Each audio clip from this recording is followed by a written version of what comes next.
Halo teman-teman, pada kesempatan ini saya akan membahas beberapa topik yang akan berfokus kepada anti perlindungan digital, etika berkomentar di media sosial, serta gerakan literasi media yang sangat penting di era digital saat ini. Di zaman sekarang, hampir semua aktivitas komunikasi dilakukan secara online. Media sosial memberi kemudahan untuk berpendapat, berekspresi, dan berinteraksi. Namun sayangnya, kebebasan ini sering disalahgunakan sehingga memunculkan masalah serius. Salah satunya cyberbullying atau perundungan digital melalui media sosial.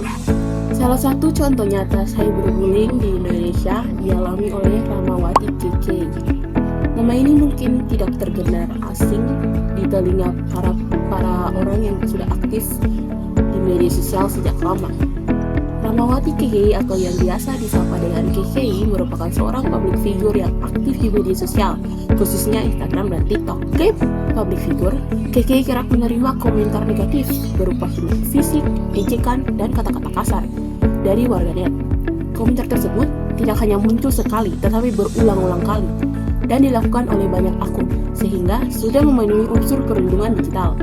Menurut penelitian yang dimuat dalam jurnal Sisi Lain Realita, cyberbullying yang dialami KKI memberikan dampak psikologis seperti tekanan mental, stres emosional, dan penurunan rasa percaya diri. Kasus ini menunjukkan bahwa kata-kata di media sosial memiliki dampak nyata, meskipun disampaikan tanpa kontak langsung. Hal ini membuktikan bahwa kolom komentar bukan ruang bebas tanpa tanggung jawab, melainkan ruang publik yang diharuskan dijaga etika dan kesopanannya. Oleh sebab itu, pemerintah Indonesia melalui Kementerian Komunikasi dan Informatika atau Kominfo menegaskan bahwa pentingnya etika dan tanggung jawab di ruang digital. Wakil Menteri Kominfo menyampaikan pemanfaatan teknologi digital harus berlandaskan nilai moral dan tanggung jawab sosial, antara lain menghormati privasi orang lain, menjunjung keadilan, bersikap transparan, serta memastikan teknologi digunakan untuk tujuan yang positif dan bermanfaat. Dalam konteks berkomentar di media sosial, hal ini berarti kita harus berpikir sebelum mengetik, mempertimbangkan dampak komentar kita terhadap orang lain, dan tidak menyebarkan kebencian, hinaan, maupun ujaran yang merendahkan. Kebebasan berekspresi memang dijamin, tetapi kebebasan tersebut dibatasi oleh etika dan tanggung jawab sebagai warga yang menggunakan media sosial. Kaji dari sudut pandang Pancasila, etika digital sangat sejalan dengan nilai luhur bangsa Indonesia. Seperti yang kita tahu, Pancasila terdiri dari 5 sila yang saling terhubung, membangun suatu kerangka etika yang holistik. Ini bukan sekedar aturan yang kaku, melainkan prinsip hidup yang fleksibel, mengajak kita untuk bertindak dengan cara yang adil, toleran, dan bertanggung jawab. Contohnya seperti sila kedua, kemanusiaan yang adil dan beradab. Sila itu mengajarkan kita untuk menghargai martabat manusia. Cyberbullying itu jelas bertentangan dengan sila ini karena merendahkan dan menyakiti orang lain. Ada juga sila yang lain seperti sila ketiga, Persatuan Indonesia, mengingatkan kita bahwa ujaran kebencian dan perundungan digital dapat memecah persatuan dan menimbulkan konflik sosial.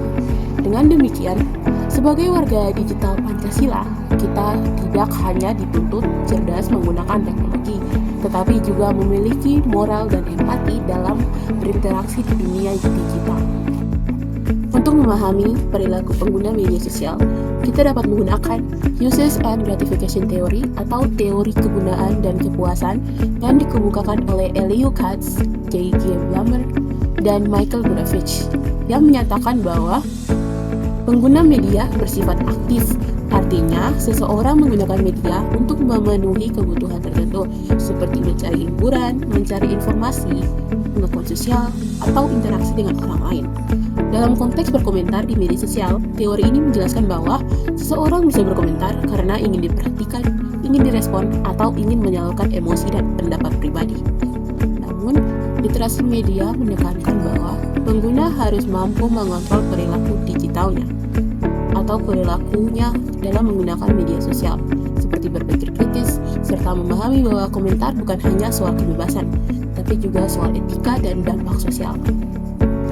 Salah satu contoh kampanye publik yang sukses di Indonesia adalah kampanye pencegahan cyberbullying oleh Bully ID Indonesia.